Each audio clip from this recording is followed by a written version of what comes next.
le mois d'avril, c'est le mois dédié à la prière qui ressuscite et qui crée.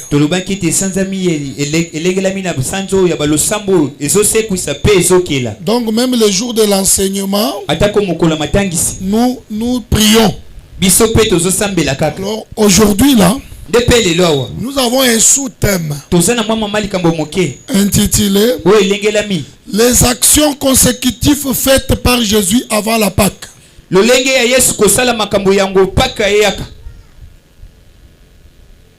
Les actions consécutives faites par Jésus avant la Pâque. Les gens oublient cela. Ils martèlent beaucoup sur la Pâque. Comme le dimanche, c'est une journée dédiée à la Pâque. Alors nous profitons de cette occasion ce mercredi pour parler des actions consécutives faites par Jésus avant la Pâque. C'est pourquoi nous avons lu dans Hébreux 13:8, là où la Bible dit il est le même hier, aujourd'hui et éternellement. J'aime beaucoup ce verset. Je l'aime beaucoup. Souvent je prie avec ça. J'aime beaucoup ce verset qui montre que vraiment notre Jésus est rabbi.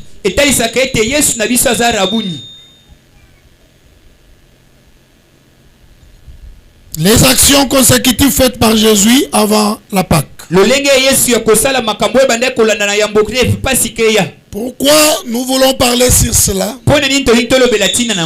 C'est pour vous aider, vous, à bénéficier de ces actions. Deux,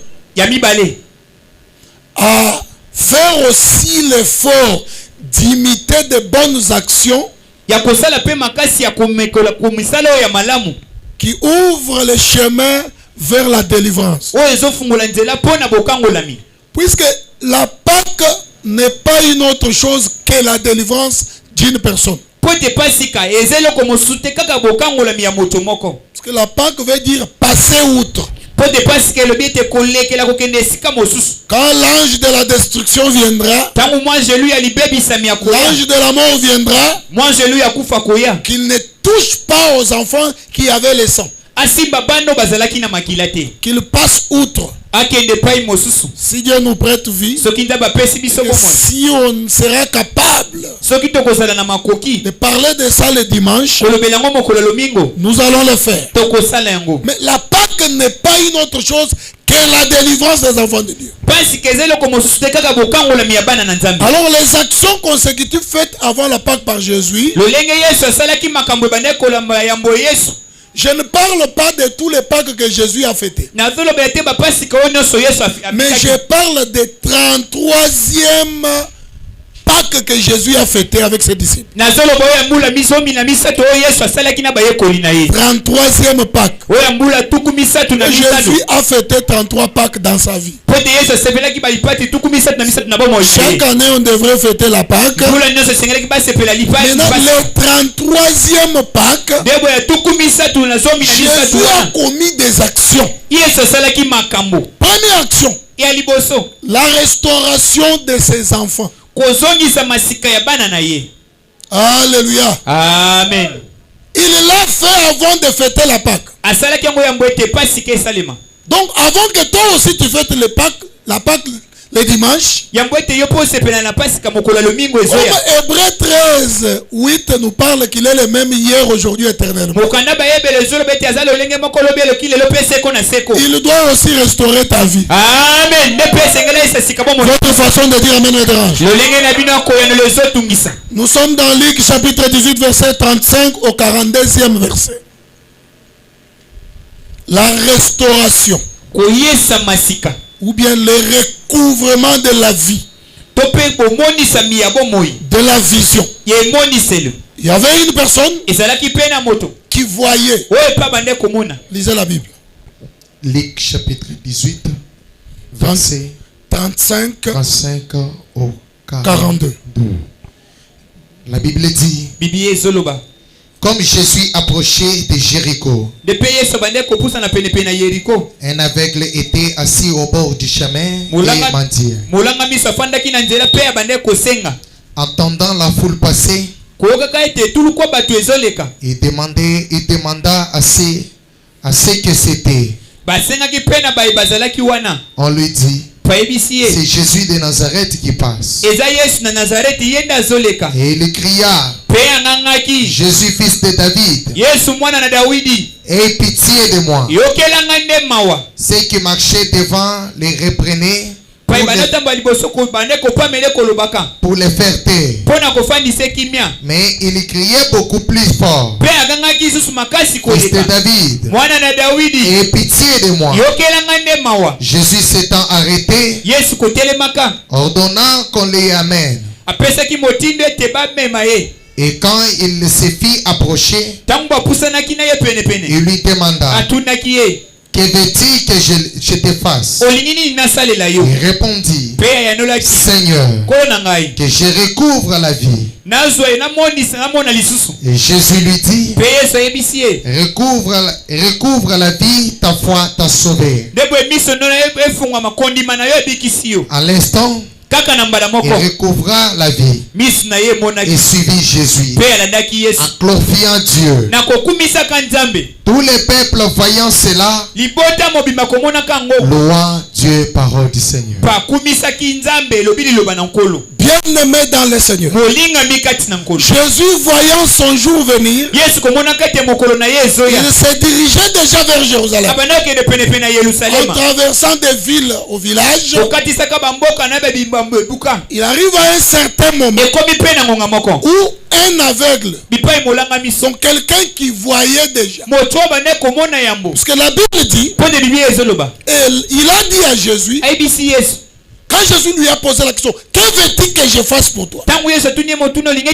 L'aveugle répète à Jésus: mon souci est que je recouvre la vie.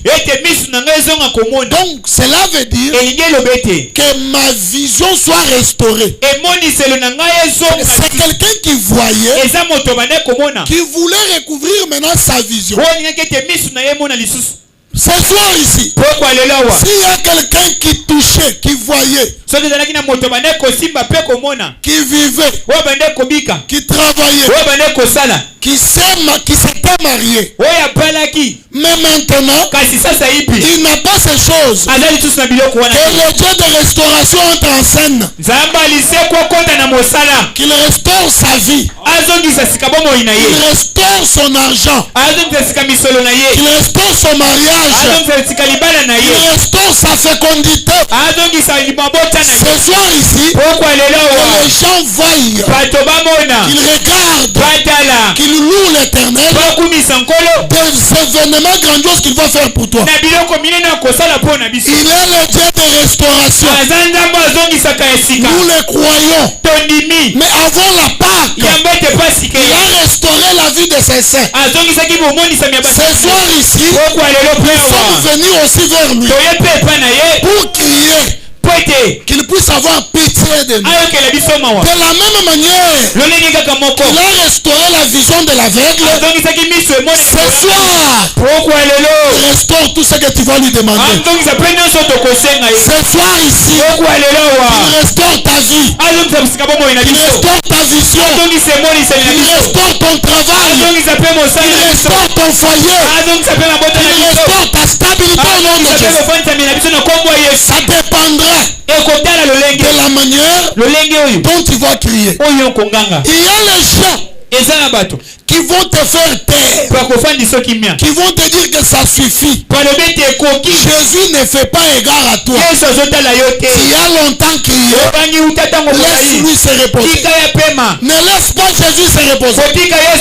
C'est le moment où nous nous approchons vers une fête où les gens doivent honorer et louer la délivrance que Dieu va opérer pour eux. Et toi, Tu vois glorifier Dieu sur base de quoi? C'est pourquoi avant qu'il puisse fêter la Pâque, il a précipité des choses. Il a précipité des bonnes œuvres. Il a précipité des miracles. Ce soir ici, si tu crois à Jésus, il va précipiter les miracles dans ta vie. Si tu dis Amen, Dieu va le faire. Ta manière de dire Amen, que Dieu te bénisse. Qu'il restaure ta vie. C'est la première chose que Jésus a commencé à faire quand la Pâque s'est approchée. Les gens aiment beaucoup honorer la Pâque. Mais la Pâque c'était quoi? C'était une fête qui montrait déjà une délivrance des enfants de Dieu. Mais nous le dimanche, nous allons fêter quoi? Si toi, ta vie n'est pas restaurée, tu n'as pas le travail, tu n'as pas été restauré la vision, tu n'as pas été restauré dans le mariage. Mais ce soir, au nom de Jésus-Christ de Nazareth, que sa main puissante et invisible te touche en nous. Qu'il puisse restaurer ta vie. Nous sommes dans le deuxième point.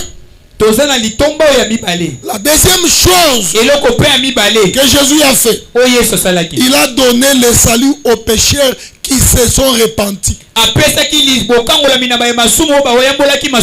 Il restaure la vie de ses enfants. Il y avait d'autres qui étaient dans le péché. Ils disent, mais avant d'entrer dans ma gloire,